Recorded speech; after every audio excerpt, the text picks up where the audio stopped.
Hello hi வணக்கம் மக்களே. நம்ம இன்றைக்கி என்ன பார்க்க போகிறோன்னா கேரட் உப்புமா தான் பார்க்க போகிறோம். இதுதான் இன்றைக்கி நைட்டு டின்னரு.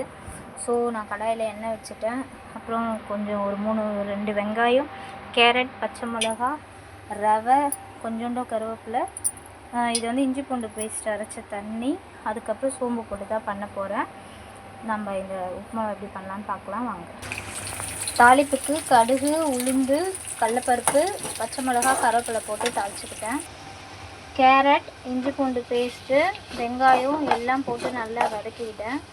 கொஞ்சம் லைட்டாக மஞ்சள்தூள். இப்போ இந்த இஞ்சி பூண்டு பேஸ்ட்டு தண்ணியை விட்டு இப்போ இந்த கேரட்டை கொஞ்சம் நல்லா வேக விட போகிறேன். கேரட் நல்லா அரை பதத்துக்கு வெந்துருச்சு. இப்போ நல்லா தண்ணியை விட்டு கொதிக்க விட்டு ரவையை ஆட் பண்ணிக்கலாம்.